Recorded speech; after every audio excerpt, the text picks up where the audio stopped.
हर जरूरतमंद की मदद करना ही खुदा और भगवान की सच्ची इबादत पूजा करना में यकीन रखने वाला एक ग्रुप है। एमएमबी ग्रुप में एक बार फिर हर धर्म जाति के 150 जरूरतमंदों परिवारों की मदद कर कौमी एकता के इतिहास में एक बार फिर अपना नाम दर्ज किया। साथ ही समाज में विभिन्न क्षेत्र में समाज के लिए बेहतरीन काम करने वाले लोगों की हौसला अफजाई करते हुए उन्हें मोमेंटो भेजकर मान सम्मान देने का कार्य किया।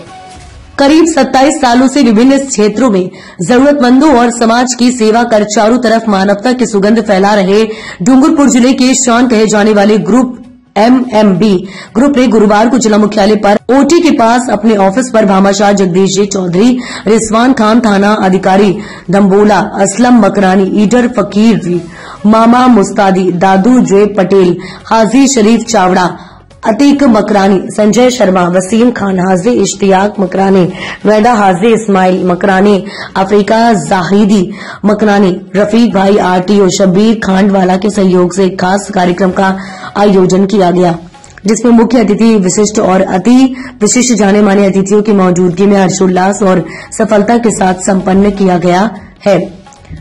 कार्यक्रम की शुरुआत मुख्य अतिथि और विशिष्ट अतिथियों के स्वागत से हुई, जिसमें सभी अतिथियों का माल्यार्पण शॉल एवं पहनाकर प्रतीक चिन्ह भेद कर ग्रुप सदर मकरानी ने किया। कार्यक्रम के मंचासीन अतिथियों ने बारी बारी से अपने उद्बोधन में एमएमबी ग्रुप की टीम और उसके संचालन नूर मोहम्मद मकरानी द्वारा 27 सालों से मानवता के लिए किए गए कार्यों की मुक्त कंठ से प्रशंसा की है।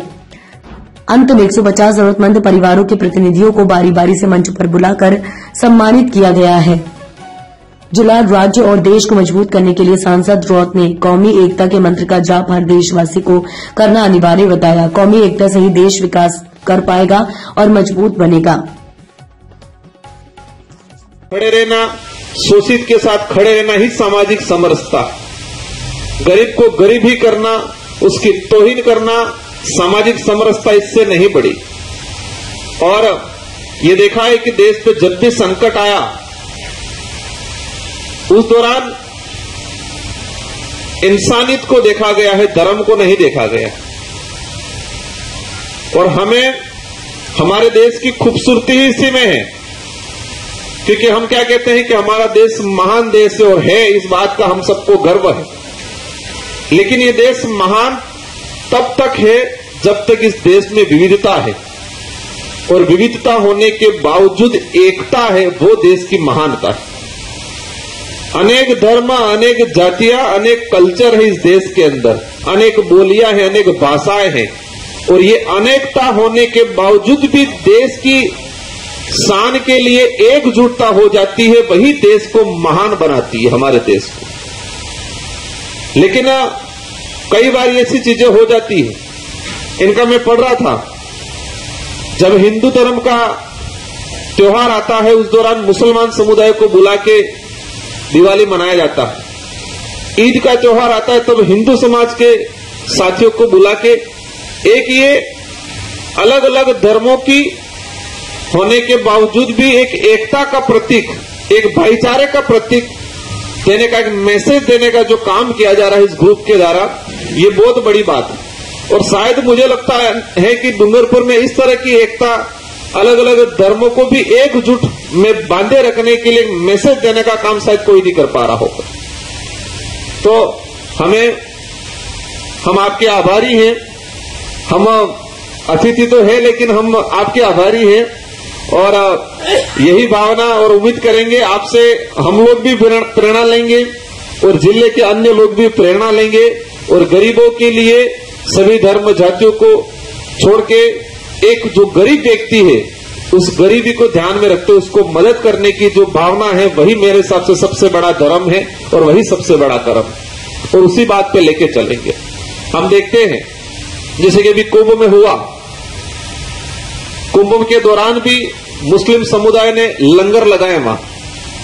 जब भगदड़ हुई, लोग इधर उधर, लोगों को गाड़ियां नहीं मिली, दूर कहीं फंस गई गाड़ियां, कई लोगों की गाड़ियां कहां खड़ी करी वो भी नहीं पता चला। अपने सहयोगी, क्योंकि अपन खुद देखते हैं कार्यक्रम कराते, अगर 1 लाख लोग इकट्ठे होते हैं तो नेट काम नहीं करता है, तो उस दौरान फोन पे भी बात नहीं हो पाती है। तो इतनी संख्या हुई थी तो वो फोन भी यूज नहीं हो पा रहे थे, 15-15 दिन तक किसी व्यक्ति से संपर्क नहीं हो पा रहा था। उस दौरान भी मुस्लिम समुदाय ने कई ऐसे जो समाज सेवी जो भावना वाले लोग थे, उन्होंने लंगर लगा के एक भाईचारा कायम करने का जो मैसेज दिया वो आने वाले समय में हर जगह होना चाहिए। कुछ लोग करते होंगे धर्म की राजनीति, आप सब देखते आ रहे हो, कुछ लोग अपने फायदे के लिए करते हैं, सारी चीजें हो रही है, लेकिन इस तरह का जो दृश्य देखने मिल रहा है, इस तरह की जो भावना, इस तरह के जो विचार हमारे सामने आ रहे हैं, ये विचारों की संख्या, इस तरह के विचारों वाले लोगों की संख्या बढ़नी चाहिए और इस तरह की भावना बढ़नी चाहिए। और यही भावना रहेगी तो ही हमारा देश मजबूत बनेगा, तो ही हमारा जिला मजबूत बनेगा, तो ही हमारा समाज मजबूत बनेगा। मैं पुनः हमारी जितनी जो माताएं बहनें बैठी हैं उनसे भी अनुरोध करना चाहूंगा, आप गरीब जरूर हो, आपको जरूरत है और एमएमबी ग्रुप जैसे लोग आपको मदद कर रहे हैं, अन्य साथी भी मदद करते होंगे, सरकारी योजनाएं भी आपको मदद करती होगी। हम लोग भी जहां पर भी हमें लगेगा हमारे लायक कोई हमारे कार्य क्षेत्र में होगा, हम भी छोटा मोटा आपको कुछ काम या मदद देंगे। लेकिन आप अपने बच्चों को पढ़ाना, बच्चों को पढ़ाओगे तो अवश्य आप जरूर गरीब हो, लेकिन आपका बच्चा उस गरीबी में नहीं व्यतीत होगा। इसलिए आप सभी से माता बहनों से अनुरोध है कि भले हमें 2 वक्त की रोटी कम मिल रही है, नहीं मिल रही है, चलेगा, लेकिन हमारे बच्चों को पढ़ाई समय पे करानी है। अगर बच्चों को पढ़ाएंगे तो अवश्य आपका बच्चा आपकी इस जो गरीबी रेखा है उससे उभर के आगे बढ़ेगा। इन्हीं शब्दों के साथ सारे जो मंचासीन अतिथि हैं उनको धन्यवाद, और विशेषकर पुनः एमएमबी ग्रुप के हमारे मकरानी जी और जिनको सहयोग करने वाले जितने जो साथी हैं उनको, आप सभी को। बहुत गरीब हुए हैं, बहुत कमजोर हुए हैं, लेकिन उनका कैरेक्टर इतना बड़ा हुआ है कि दुनिया उनको याद करती है। मुझे सिला रेमी पे एक बहुत ही सच्चा वाकया सिंध प्रांत का याद आता है कि एक बहुत बड़ा पैसे वाला, ये मैं कोई कहानी नहीं सुना रहा हूं, ये हकीकत है। एक बहुत बड़ा पैसे वाला आदमी था और उसको एक बीमारी हो गई। उसने पहले अपने शहर के डॉक्टर को दिखाया, फिर बड़ी जगह मुंबई या कहीं जाके दिखाया। वहां के डॉक्टरों ने भी जवाब दे दिया कि भाई अब तुम ज्यादा से ज्यादा 4-6 महीने जिंदा रहोगे। फिर वो अमेरिका गया, अमेरिका जाके उसने दिखाया, वहां पे भी उसके सारे जांचें करने के बाद कह दिया कि अब आप जाओ और अपने राम राम या अल्लाह अल्लाह जो भी करो जाए। वो सब वापस आ गया। वो आदमी तो उस शहर से अपने गांव चढ़ गया और वहां जाके उसने ये सिला रेमी, जो लोगों की खिदमत करना, गरीबों को देखा, कमजोरों को देखा, भूखों को देखा तो उनकी मदद करना, और उसने अपना सारा पैसा उस पर उड़ाना शुरू कर दिया। 4 महीने हो गए, 5 महीने हो गए, वो तो इंतजार कर रहा था मरने का, क्योंकि अमेरिका तक के डॉक्टर ने कह दिया था तो कोई गुंजाइश नहीं थी। फिर उसने जाके वापस उसने अपने शहर के डॉक्टर से जांच करी, डॉक्टर ने सारे एक्सरे वगैरह किए और फिर कहा कि यार ये पहले वाला सही था या ये सही है, तुम तो बिल्कुल ठीक हो इस एक्सरे के हिसाब से। फिर साहब वो अमेरिका गया, वहां के डॉक्टर से कहा कि तुमने क्या किया, ये कौन सा इलाज करा के आए हो इंडिया में जाके। उन्होंने बताया साहब मैंने तो कोई इलाज नहीं किया, बस मैंने खिदमत खल्क की, लोगों की सेवा की, मेरे पास जो कुछ भी था मैं लोगों पे लुटाता रहा, कमजोरों की, गरीबों की, जरूरतमंदों की मदद करता रहा। तो मैंने ये जो किस्सा सुना है ये कहानी नहीं है, ये हकीकत है। और ऐसे दुनिया में और भी कई मिसालें अपनों ने भी अपनी आंखों से कहीं न कहीं देखी होंगी। तो ये समाज सेवा जो है, ये सिला रेमी जो है, ये अपने आप में एक बहुत बड़ी चीज है। अब नूर मोहम्मद जी ने क्या क्या किया ये तो अभी सबने पढ़ के सुना दिया। 21,000 परिवारों को उन्होंने मदद की, उनको उन्होंने जरूरतमंदों को सब कुछ बांटा।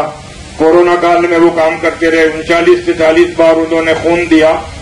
ये सब तो आदमी ने किया, लेकिन वक्त देना सबसे बड़ी कीमती चीज होती है, वक्त देना। और अगर आप रात को 12 बजे नूर मोहम्मद जी को फोन करो कि साहब फला जगह खून की जरूरत है या फलाना ये काम है, तो नूर मोहम्मद मकरानी जी 12 बजे भी आपका फोन अटेंड करेंगे और कोशिशें शुरू कर देंगे।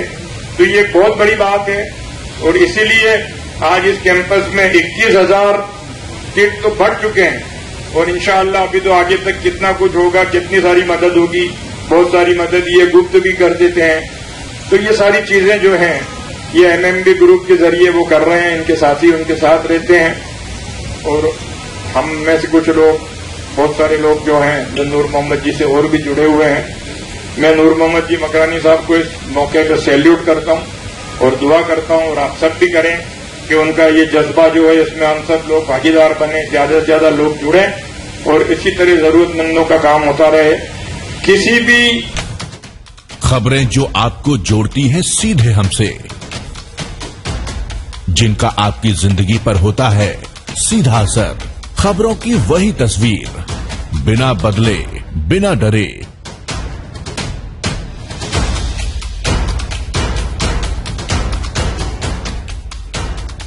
सच का जज्बा लिए सच दिखाते हैं हम, आपकी आवाज के साथ। TNI आवाज।